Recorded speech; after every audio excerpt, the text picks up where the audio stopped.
Shalom saudara, menjalani kehidupan sebagai orang percaya, seringkali kita diperhadapkan pada situasi yang tidak mengenakan, dan rasanya jika dipikirkan oleh akal pikiran manusia, hal itu mustahil untuk bisa kita lakukan dan lewati. Walaupun kita sudah menaati firman Tuhan, mendengarkan suara Tuhan, tapi terkadang kita masih mempertanyakan, apakah mungkin Tuhan tolong saya?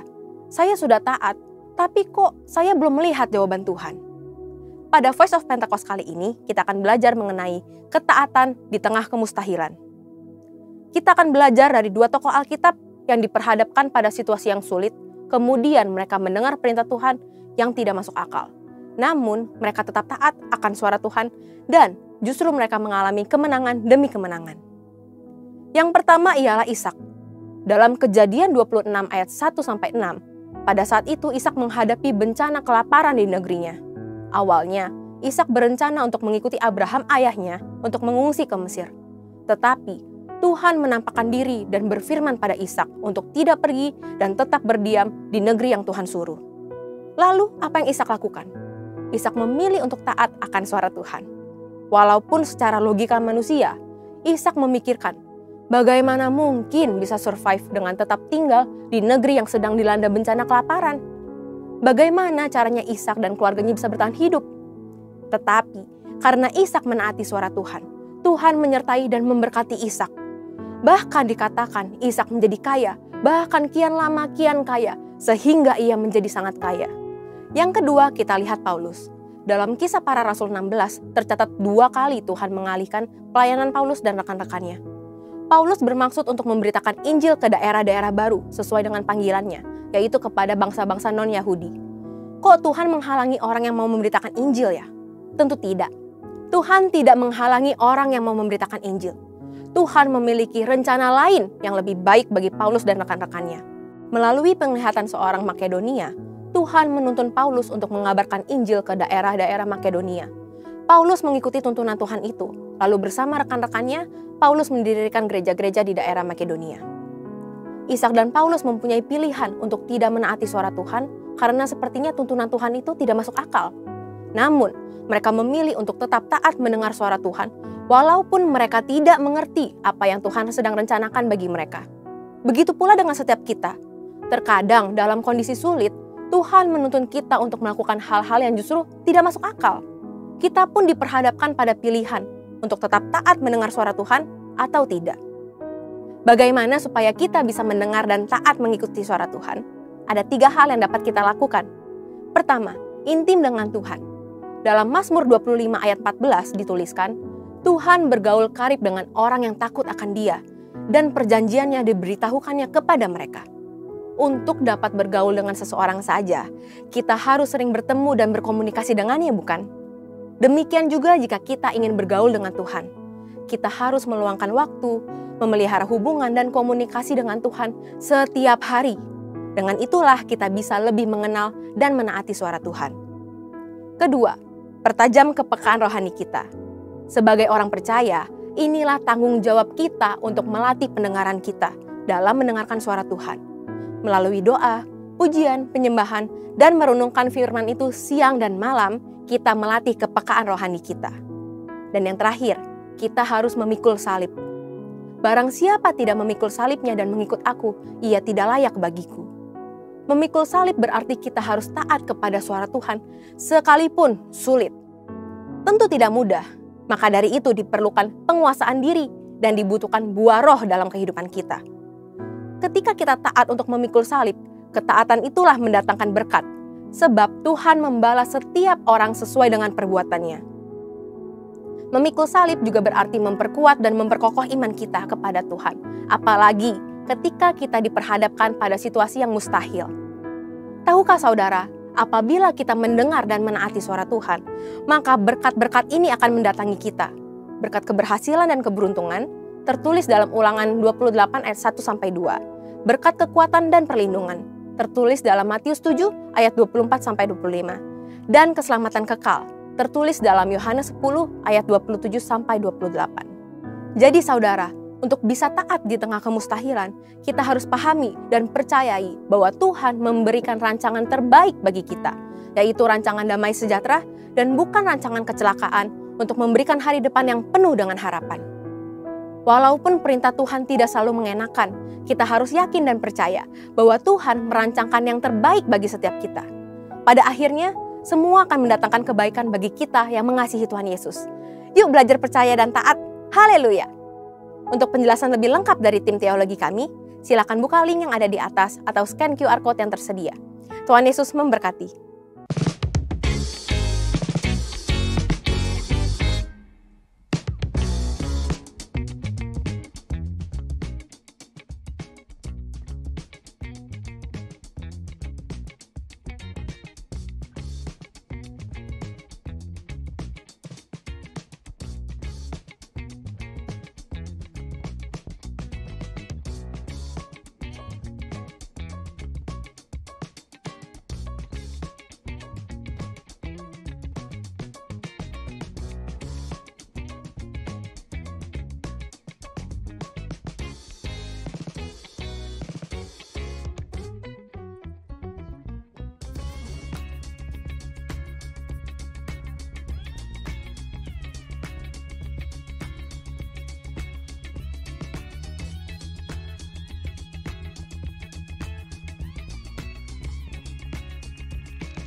Pentakosta ketiga. Pentakosta ketiga adalah pencurahan Roh Kudus yang dahsyat di zaman now, melebihi yang terjadi di Azusa Street. Pentakosta ketiga akan mengakibatkan penuaian jiwa yang terbesar dan yang terakhir sebelum Tuhan Yesus datang kembali. Pentakosta ketiga akan membangkitkan generasi Yeremia, yaitu anak-anak muda yang dipenuhi Roh Kudus, cinta mati-matian kepada Tuhan Yesus, tidak kompromi terhadap dosa, dan akan bergerak untuk memenangkan jiwa. Pentakosta ketiga lahir di Indonesia yang bergerak ke bangsa-bangsa. Gerakan ini dari timur ke barat dan akan kembali ke Yerusalem. Pentakosta ketiga akan memberikan kuasa untuk menyelesaikan amanat agung Tuhan Yesus, dan setelah itu Tuhan Yesus datang kembali.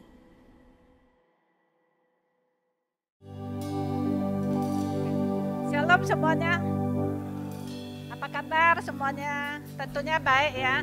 Mari kita sama-sama baca Mazmur 91 ya. Dalam lindungan Allah. Orang yang duduk dalam lindungan yang maha tinggi dan bermalam dalam naungan yang maha kuasa akan berkata kepada Tuhan, tempat perlindunganku dan kubu pertahananku, Allahku yang kupercayain. Sungguh dialah yang akan melepaskan engkau dari jerat penangkap burung, dari penyakit sampar yang busuk. Dengan kepaknya ia akan menudungi engkau, di bawah sayapnya engkau akan berlindung. Kesetiaannya ialah perisai dan pagar tembok. Engkau tak usah takut terhadap kedahsyatan malam, terhadap panah yang terbang di waktu siang, terhadap penyakit sampar yang berjalan di dalam gelap, terhadap penyakit menular yang mengamuk di waktu petang. Walau 1000 orang rebah di sisimu dan 10.000 di sebelah kananmu, tetapi itu tidak akan menimpamu. Engkau hanya menontonnya dengan matamu sendiri dan melihat pembalasan terhadap orang-orang fasik. Sebab Tuhan ialah tempat perlindunganmu yang maha tinggi. Telah kau buat tempat perteduhanmu. Malapetaka tidak akan menimpa kamu, dan tulah tidak akan mendekat kepada kemamu. Sebab malaikat-malaikatnya akan diperintahkannya kepadamu untuk menjaga engkau di segala jalanmu. Mereka akan menatang engkau di atas tangannya, supaya kakimu jangan terantuk kepada batu. Singa dan ular tedung akan kau langkahi. Engkau akan menginjak anak singa dan ular naga. Sungguh hatinya melekat kepadaku. maka aku akan meluputkannya. Aku akan membentenginya sebab ia mengenal namaku. Bila ia berseru kepadaku, aku akan menjawab. Aku akan menyertai dia dalam kesesakan. Aku akan meluputkannya dan memuliakannya. Dengan panjang umur akan kukenyangkan dia, dan akan kuperlihatkan kepadanya keselamatan daripadaku. Amin.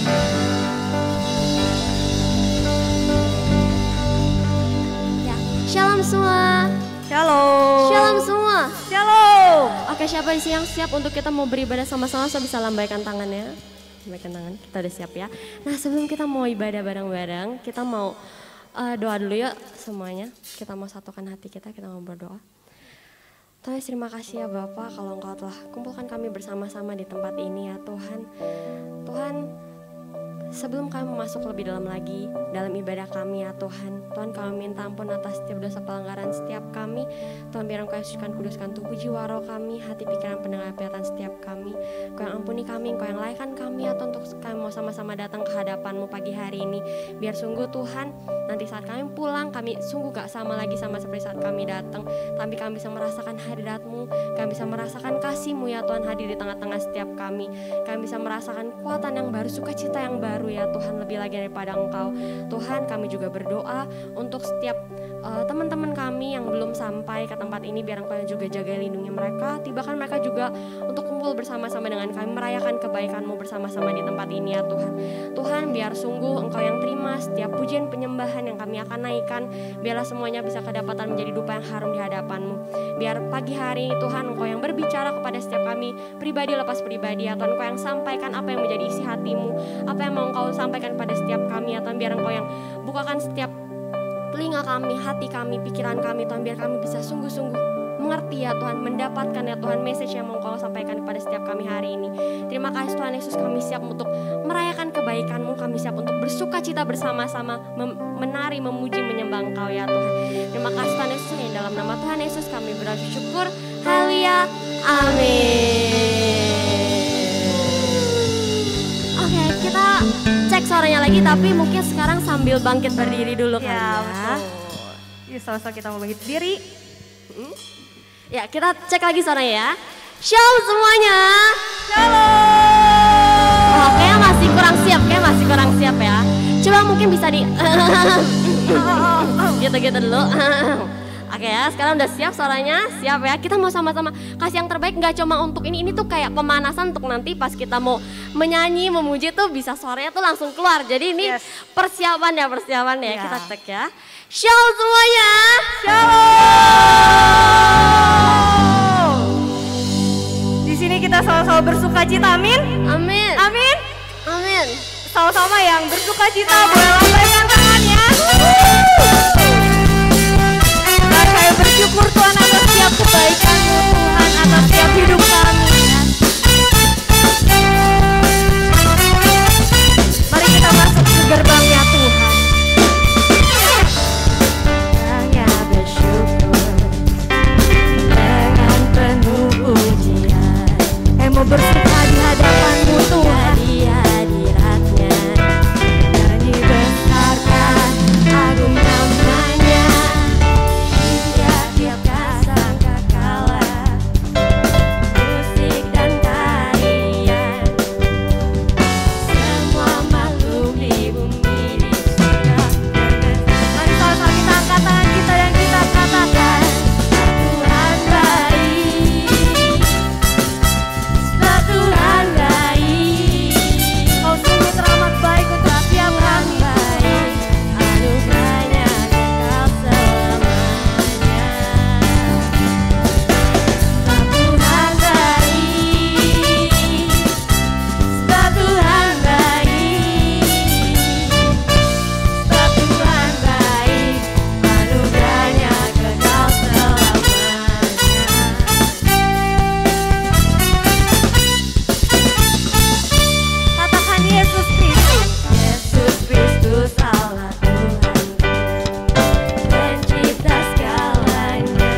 memberikan yang terbaik untuk Tuhan. Anugerahnya kekal selamanya. Yes Tuhan, karena Engkau sungguh baik untuk setiap kami Tuhan. Baik. Maka mulut kami memuji Engkau Tuhan. Tuhan baik. Sebab Tuhan baik. Anugerahnya kekal selamanya. Sebab Tuhan baik. Sebab Tuhan baik. Sebab Tuhan baik. Anugerahnya kekal selamanya. Sebab Tuhan baik. Sebab Tuhan baik. Sebab Tuhan baik. Anugerahnya kekal selamanya. Mari sama-sama kita lambaikan tangan kita dan kita katakan sebab Tuhan baik. Tuhan baik. Sebab Tuhan baik. Sebab Tuhan baik. Anugerahnya kekal selamanya. Sebab Tuhan baik. Sebab Tuhan baik. Sebab Tuhan baik. Anugerahnya kekal selamanya. Sebab Tuhan baik. Sebab Tuhan baik, anugerahnya kekal selamanya. Tuhan baik, anugerahnya kekal selamanya.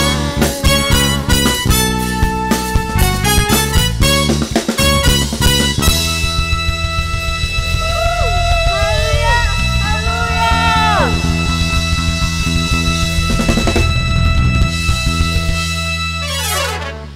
Oke, wah, siapa di sini? Ini kan dari tadi kita udah ngomong sebab Tuhan baik, sebab Tuhan baik. Nah, kalau misalkan siapa di sini yang merasakan kebaikan Tuhan tuh nggak ada habisnya, so bisa lambaikan tangan, bisa lambaikan tangan. Nah, kita mau sama-sama lebih lagi menyatakan bahwa Tuhan Engkau sungguh baik. Jadi kami nggak akan berhentinya untuk menaikkan pujian kami, mengangkat tangan kami untuk memuji menyembah Engkau. Amin. Amin. Amin. Amin.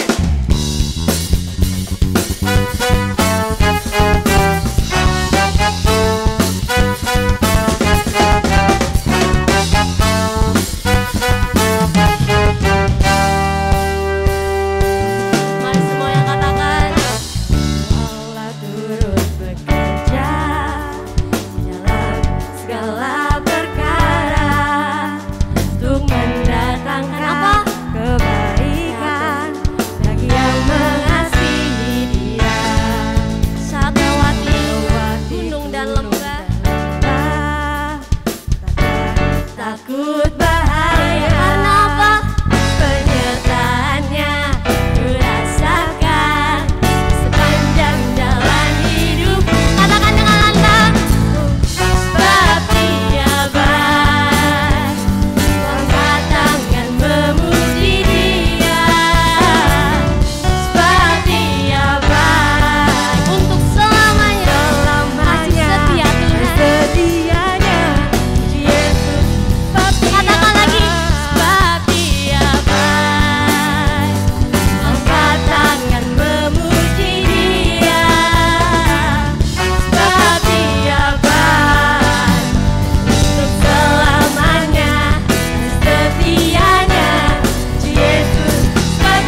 sama-sama percaya kalau Engkau sungguh teramat baik untuk setiap kami Tuhan. Kami tahu Tuhan, kami ada di tempat ini Tuhan, baik kami yang online maupun offline Tuhan. Semua karena hanya anugerah-Mu Tuhan. Semua hanya karena kasih karunia-Mu Tuhan. Semua karena kebaikan-Mu Tuhan yang gak berkesudahan untuk setiap kehidupan kami Tuhan. Izinkan setiap kami Tuhan lebih lagi mengalami hadirat-Mu Tuhan. Izinkan kami lebih lagi mengalami kasih-Mu Tuhan dalam setiap kehidupan kami. Tuhan, kami gak mau berjalan kalau kami berjalan sendiri Tuhan.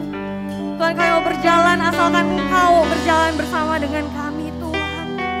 Biar Engkau yang utus setiap Roh Kudus-Mu Tuhan.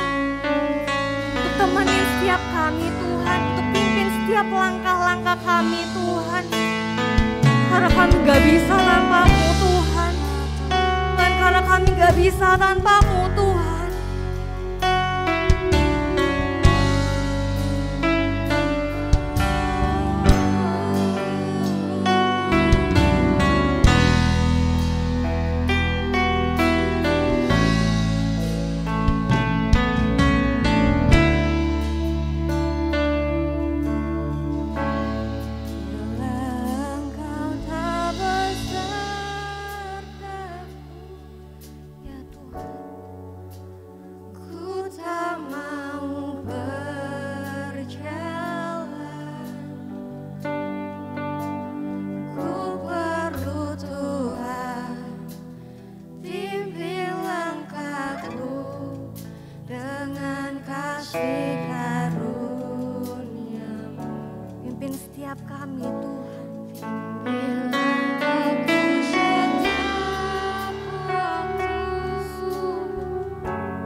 Keputusan yang kami ambil Tuhan,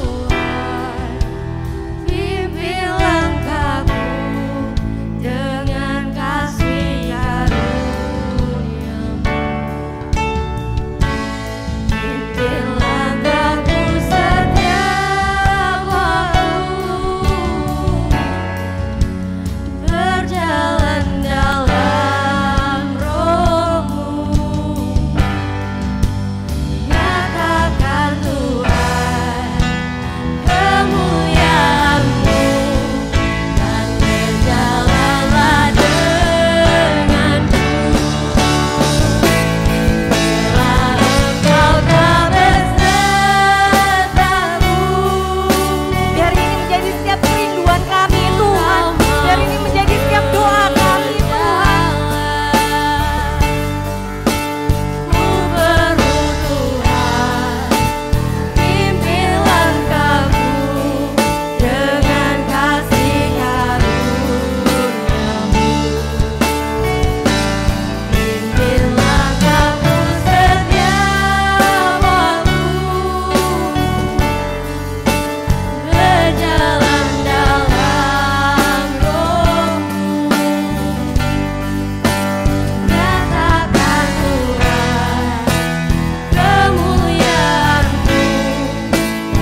Kami selalu butuh Engkau Tuhan dalam hidup kami.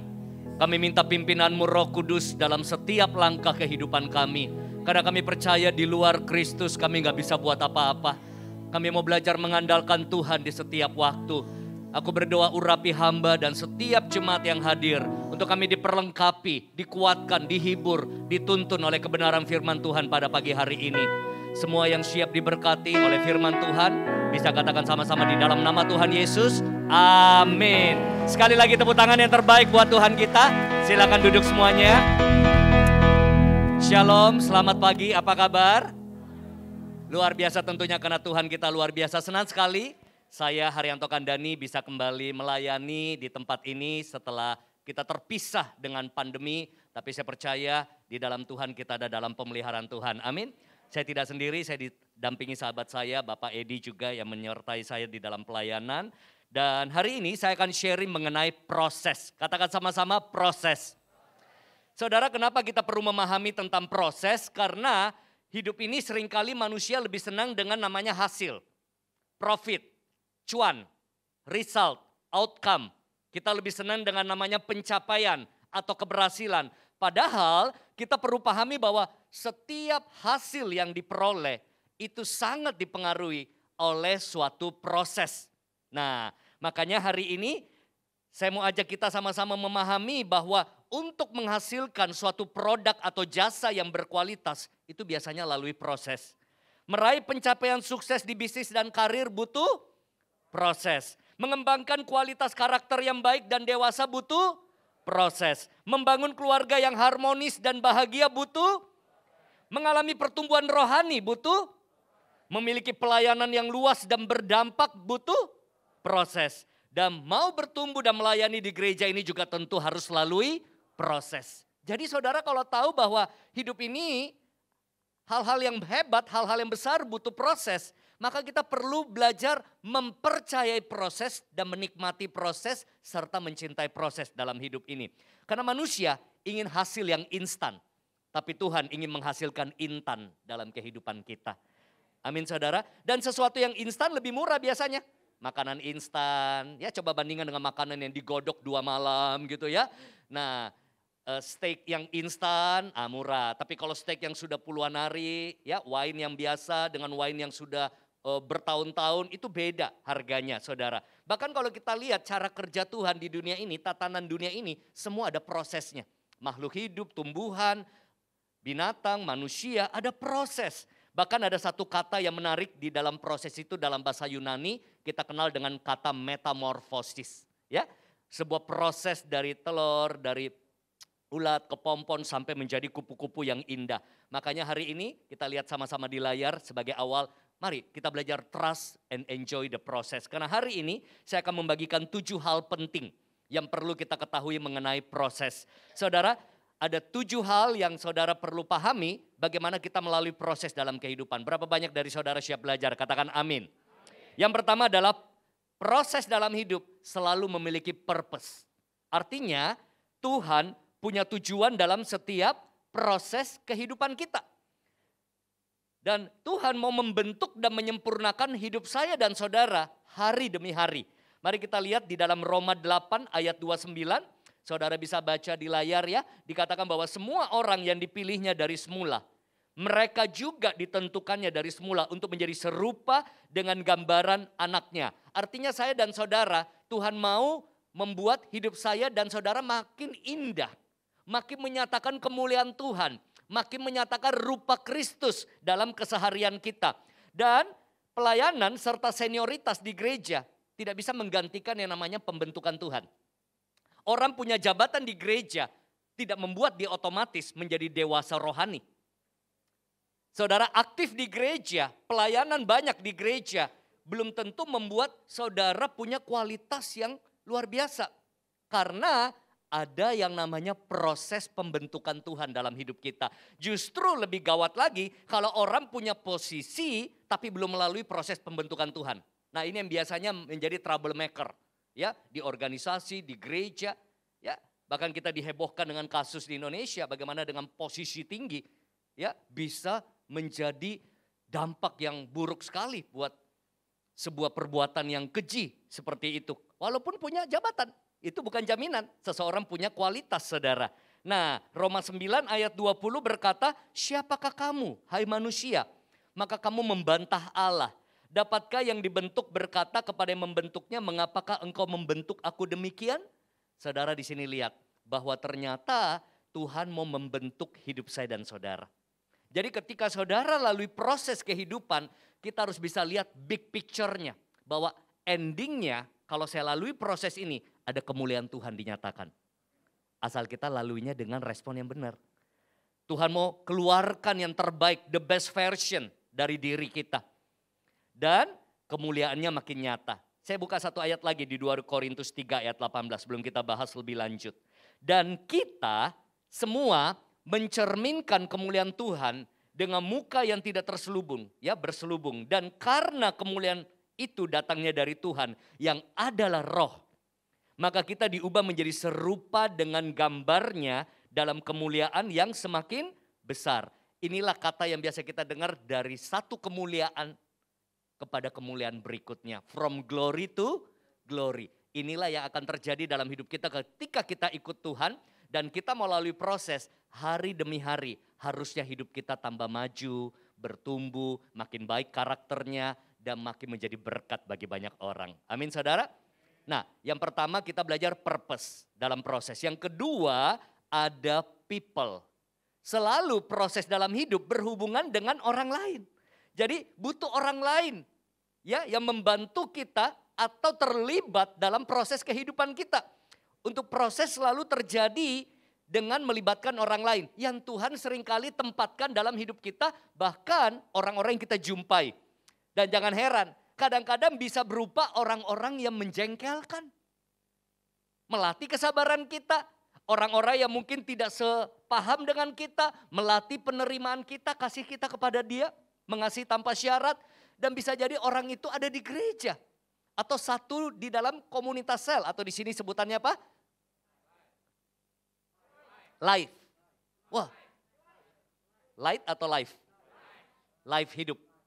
Ya, satu life dengan kita. Ya, kadang-kadang, ini orang kok pelit banget. Ini orang cerewet banget, ini orang kepo banget, ini orang kok antik, belagu banget, rese banget. Tapi ketika orang-orang itu ada dalam sekelilingmu, Tuhan bisa pakai orang itu menajamkan kualitas karaktermu. Amin. Tepuk tangan dulu buat Tuhan kita yang luar biasa. Ya, saya bisa ada di sini karena saya ditempatkan Tuhan dengan orang-orang yang, waduh, itu kayak duri dalam daging saya. Pernah ngalami? Satu sel. 9 tahun saya bimbing orang ini. Nyakitin, waduh, kelakuannya macam apa. Cuma kan kita harus bisa terima apa adanya.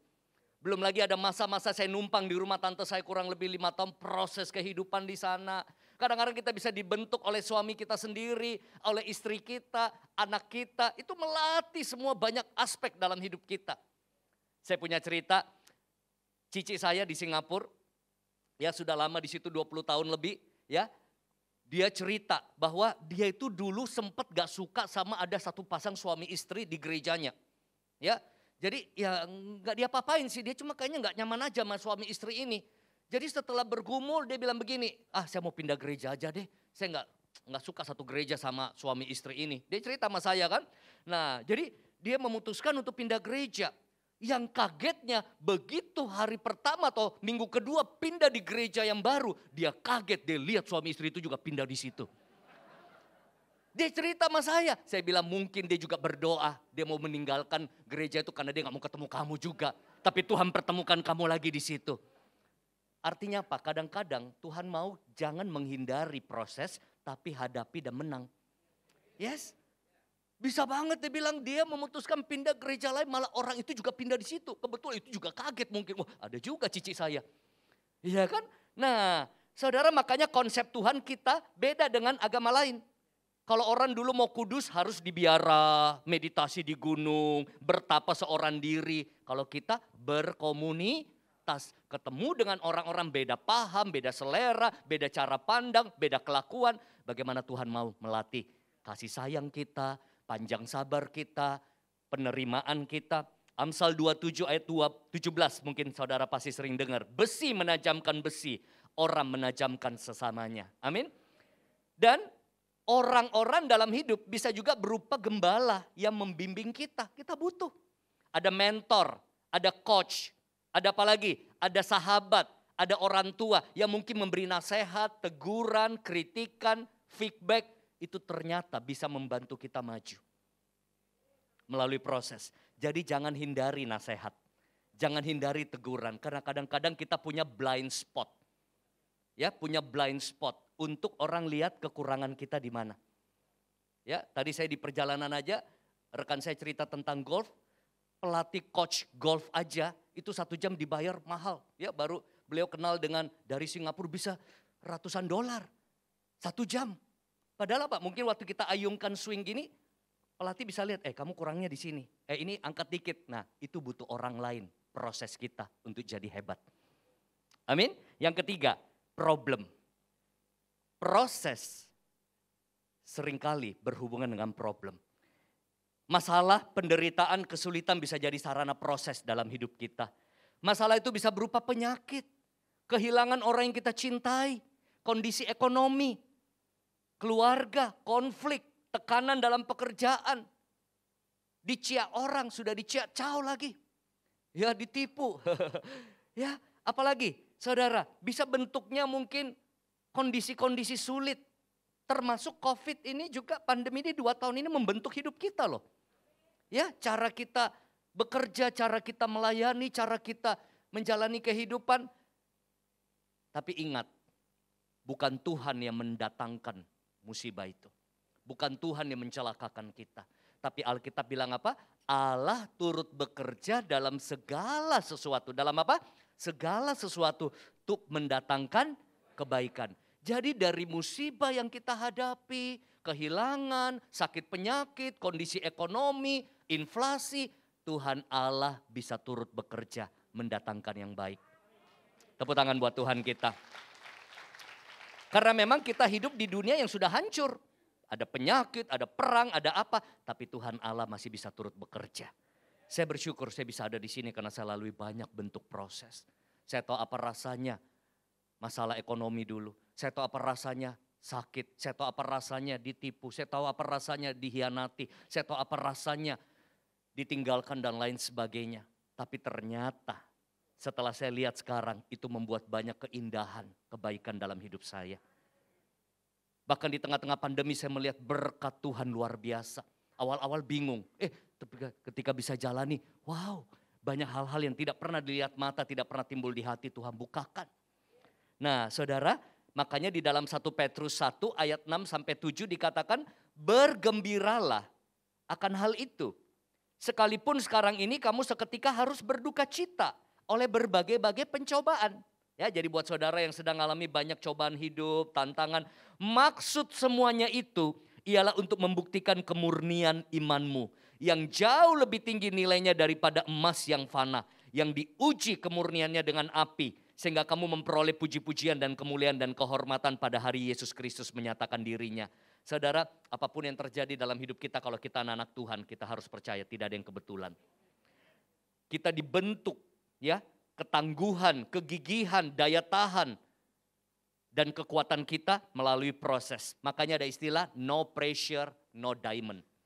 Kalau kita lihat diamond yang mahal, saudara, itu tidak tiba-tiba langsung berlian, saudara. Itu dari bongkahan yang kasar, diasah, dipanaskan, dibentuk, dikikir, sampai jadi permata yang indah. Bahkan ada istilah yang menarik di sini, saudara. Pepatah bijak berkata, laut yang tenang tidak pernah menghasilkan pelaut-pelaut yang hebat. Pelaut yang hebat dibentuk dari apa? Badai, ombak, gelombang. Makanya pandemi ini semoga menghasilkan pribadi-pribadi yang makin kuat cinta Tuhan. Tepuk tangan buat Tuhan Yesus. Jangan takut masalah, hadapi dan raih kemenangan. Kenapa? Karena yang keempat, di dalam proses ada promise, ada janji Tuhan. Itu menjadi pegangan kita, saudara. Kadang kita lihat gelap, kadang kita lihat, aduh di mana pertolongan Tuhan, di mana Engkau Tuhan, aku begitu berat hadapi semua ini. Tapi kita harus tahu bahwa Dia Allah yang tidak pernah tinggalkan kita. Seringkali kita yang meninggalkan Dia. Kita perlu izinkan firman membentuk, memproses hidup kita, membawa transformasi. Ya, Firman Tuhan adalah kebenaran yang memerdekakan dan mengubahkan. Kita lihat di 2 Timotius 3 ayat 16. Dikatakan apa di situ? Segala tulisan yang diilhamkan Allah memang bermanfaat untuk mengajar, untuk menyatakan kesalahan, untuk memperbaiki kelakuan, dan untuk mendidik orang dalam kebenaran. Jadi firman-Nya pun bisa jadi proses hidup kita. Menurut saya, lebih baik diproses firman daripada diproses keadaan. Kalau keadaan kadang-kadang kita udah pontang-panting, udah jatuh bangun, udah terpuruk, baru kita nyerah, aduh Tuhan, aku nyerah Tuhan, ampun Tuhan. Ya, tapi kalau firman kita lihat dan kita mau taat, nggak perlu terperosok dulu, nggak perlu hancur dulu, nggak perlu terpuruk dulu baru bertobat. Tapi lihat firman sudah berkaca, oh ya Tuhan, aku mau berubah, aku mau lebih baik. Saya didik anak saya begini, cuma 2 hal dalam hidup saya bilang, kalau kamu keras sama diri sendiri, hidup jadi mudah. Kalau kamu gampangin diri sendiri, hidup jadi keras. Saya bilang, pay now, play later, bayar harganya sekarang, kamu nikmati nanti. Atau kamu main-main dengan kehidupan sekarang, nanti kamu bayar harganya. Jadi kita bisa berubah karena jalan yang keras, hancur dulu, atau sebelum hancur kita sudah mau berubah. Dan cara terbaik ketika kita tahu kebenaran, kita mau berubah. Jadi gak usah kejadian dulu yang buruk. Karena Tuhan sudah jaga kita dengan firman-Nya. Mazmur 119 ayat 130 berkata begini. Bila tersingkap firman-Mu, memberi terang, memberi pengertian kepada orang-orang bodoh. Siapa ini orang bodoh? Saya, kita.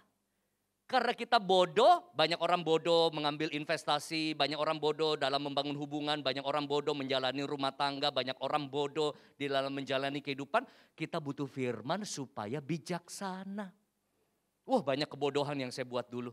Tapi ketika berjumpa Tuhan 20 tahun lebih yang lalu, saya diubahkan dengan firman. Wow, ternyata hidup sesuai firman itu membawa peningkatan dalam hidup kita. Tepuk tangan buat Tuhan Yesus. Yang kelima, di tengah-tengah proses kita butuh power. Power bicara apa? Kuasa Roh Kudus. Ada kuasa Roh Kudus dalam diri kita sebagai orang percaya. Makanya ketika saudara lalui proses, bekerja samalah dengan Roh Kudus. Saya sering berdoa tiap hari seperti ini. Roh Kudus tuntun aku. Roh Kudus pimpin aku. Roh Kudus sertai aku. Tadi lagu terakhir bagus banget. Ya, aku gak berani kemana-mana tanpa pimpinanmu. Tanpa penyertaanmu Roh Kudus. Bahkan tadi sebelum naik panggung saya bilang, Roh Kudus urapi aku, mampukan aku jadi berkat. Bukan mengandalkan pengalaman, kemampuan, tapi kuasa Roh Kudus. Urapan Tuhan. Ya, kita butuh Roh Kudus. Nah, yang keenam, progres. Nah, ini mulai menarik saudara. Ketika kita lalui proses dengan benar, hidup kita akan ada kemajuan. Ada progres. Artinya apa? Coba bayangin seorang wanita mengandung biasanya berapa lama? 9 bulan. Kalau terlalu cepat itu namanya prematur. Ada resiko kalau dia lahir 7 bulan. Tapi bisa sih, masih aman. Tapi coba kalau lahirnya 5 bulan. Wah, bahaya sekali. Ya, kalau seorang wanita mengandung, aduh berat sekali nih. Udah dok, ini keluarin aja lah. Udah 5 bulan deh, nanti aja dia bertumbuh sendiri. Gak bisa. Kita tahu cerita tentang kupu-kupu saudara. Ya, kupu-kupu itu lalui proses satu waktu di laboratorium sekolah, anak-anak disuruh saksikan sama gurunya. Nah, lihat nih, ini sebentar lagi kupu-kupunya keluar nih, ya. Bapak pergi bentar ya, profesornya pergi bentar. Begitu keluar, yang jadi kupu-kupu yang lemah, yang terkapar di situ. Wah, profesornya tahu. Anak-anak pasti kalian ada bantuin ya? Iya, tadi dia kayaknya susah sekali keluar dari kepompongnya. Mereka nggak tahan, mereka ambil pinset, dibongkar itunya. Kepompongnya punya kulit supaya gampang keluar. Wah, itu. Ternyata karena dibantu prosesnya akhirnya tidak kuat sayapnya. Artinya apa? Justru proses ini yang sulit ini membuat dia jadi strong. Sama dalam hidup. Saya punya anak, saya belajar. Tidak semua yang dia mau saya kasih. Bukan saya nggak sanggup. Karena kalau semua yang dia mau dikasih akhirnya jadi lemah. Apalagi kadang-kadang anak zaman sekarang turun mobil aja. Wah, tasnya digerek, botol minumnya diangkat. Wih, lemah nanti dia. Karena nggak bisa hadapi tantangan. Kadang-kadang nggak ada sopir, udah jalan kaki. Ya kan dekat kebetulan rumah dengan sekolah. Ya kadang-kadang ayo. Jadi saya latih anak saya bisa naik ojek, kadang bisa naik mobil, kadang bisa dibonceng motor, harus serba bisa. Saya bilang makan di pinggir jalan bisa, makan di bintang 5 bisa. Saya mau dia punya sesuatu yang terlatih. Saudara, ada beberapa contoh di Alkitab. Bagaimana orang tidak melalui proses. Saul tidak sabar dengan proses. Ia mendahului Samuel sehingga dia beri persembahan, dia gagal. Beda dengan Daud. Daud lalui proses. Yudas menolak proses, dia serakah.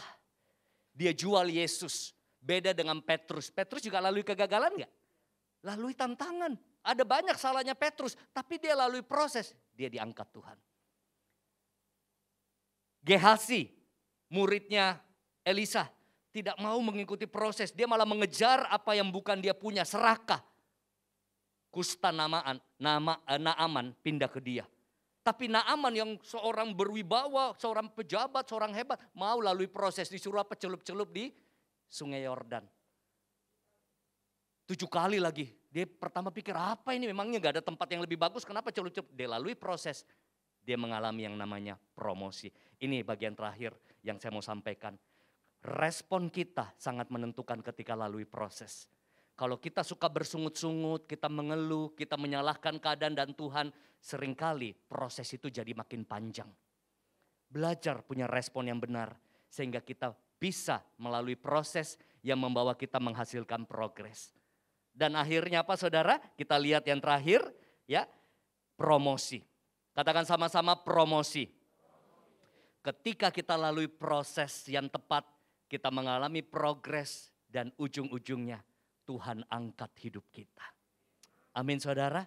Yusuf lalui proses yang panjang sampai dia diangkat jadi Perdana Menteri. Daud dari gembala, anak gembala sampai menjadi seorang raja Israel lalui proses. Apa yang saya mau katakan ayat terakhir. Mazmur 75 ayat 7 sampai dengan 8. Sebab bukan dari timur atau dari barat, bukan dari padang gurun datangnya peninggian itu. Tetapi Allah adalah hakim. Direndahkannya yang satu, ditinggikannya yang lain. Saya mau bertanya, siapa yang mau mengalami promosi dari Tuhan? Siapa yang mau diangkat hidupnya sama Tuhan? Bisnisnya, pelayanannya, pekerjaannya, keluarganya, lalui proses. Ingat ini saudara, hamba-hamba Tuhan, tokoh-tokoh yang ada di Alkitab, yang dipakai Tuhan luar biasa, biasanya prosesnya juga luar biasa. Dengarkan ini baik-baik, pesan saya terakhir. Semakin besar pesawatnya, semakin butuh panjang runway-nya, landasannya. Semakin tinggi bangunan, semakin dalam pondasinya. Semakin berkualitas suatu produk, semakin complicated prosesnya. Jadi kalau Anda berasa, kenapa proses hidupku panjang dan berat? Kenapa rumit kehidupanku saat ini? Siapkan dirimu, karena ada promosi yang besar menanti engkau di depan. Kita lihat 7P. Kita lihat hari ini saudara. Kalau kita lalui proses dalam hidup, belajar trust and enjoy the process. Karena ada purpose Tuhan di balik setiap proses. Ada people, orang-orang yang terlibat, yang Tuhan izinkan ada dalam hidup kita. Memproses hidup kita. Ada problem yang harus seringkali kita hadapi. Ada promise, janji Tuhan yang menjadi pegangan kita. Ada power, kuasa Roh Kudus yang menopang kita. Dan ketika kita lalui proses yang tepat, akan menghasilkan progres yang luar biasa. Dan disitulah kita mengalami yang namanya promosi dari Tuhan. Saya mau ajak kita tundukkan kepala dan saya mau berdoa buat saudara. Bapa di surga, kami belajar bahwa Tuhan Allah kami, Tuhan yang berkarya melalui suatu proses. Bahkan penebusan di kayu salib adalah suatu proses Tuhan yang begitu luar biasa menyelamatkan kami. Kami yang ada di sini Tuhan, apapun tantangan, kesulitan, masa-masa yang berat yang kami hadapi, proses dalam hidup kami, kuatkan kami Tuhan, teguhkan kami, lengkapi kami, biar kami bisa melalui setiap proses ini dengan respon yang benar, dengan penuh pujian, penuh rasa syukur, penuh penundukan diri. Kami mengandalkan-Mu Tuhan. Biar kami berkemenangan, proses dalam hidup kami membawa progres, kemajuan, dan promosi yang datangnya dari Tuhan. Terima kasih Bapa. Dalam nama Tuhan Yesus kami berdoa dan bersyukur. Amin. Tuhan Yesus memberkati.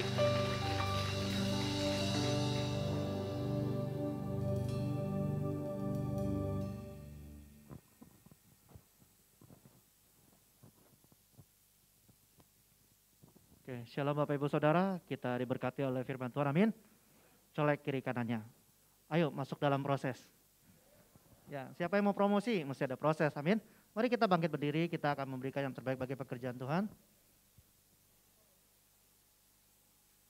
Mari kita angkat kedua tangan kita bawa persembahan kita. Bapak, kami ucap syukur buat pagi hari ini, buat anugerah dan kemurahan-Mu. Sebentar kami akan memberikan persembahan, Tuhan sucikan dan kuduskan setiap persembahan. Kiranya semuanya dikembalikan bagi kemuliaan nama Tuhan. Biarlah dengan hati yang bersuka cita kami bawa persembahan di hadapan-Mu. Di dalam nama Tuhan Yesus. Haleluya. Amin. Selamat memberi Bapak Ibu Saudara. Tuhan Yesus memberkati. Bagi Bapak Ibu Saudara yang ingin memberikan persembahan secara amplop ada di depan juga.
Saudara, mari kita akhiri ibadah kita, mari kita bangkit berdiri, kita akan berdoa.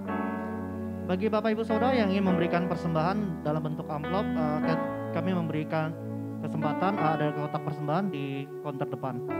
Mari kita angkat kedua tangan kita. Saat ini terimalah dan bawalah pulang berkat kasih, sukacita, dan damai sejahtera dari Allah Bapa di surga. Kasih Yesus Kristus Tuhan, bahkan persekutuan yang manis dengan Allah Roh Kudus, menyertai kita mulai hari ini sampai Maranatha, bahkan sampai selama-lamanya. Setiap kita yang telah menerima janji daripada Tuhan, mari kita katakan amin. Shalom, selamat berhari Minggu, Tuhan Yesus memberkati.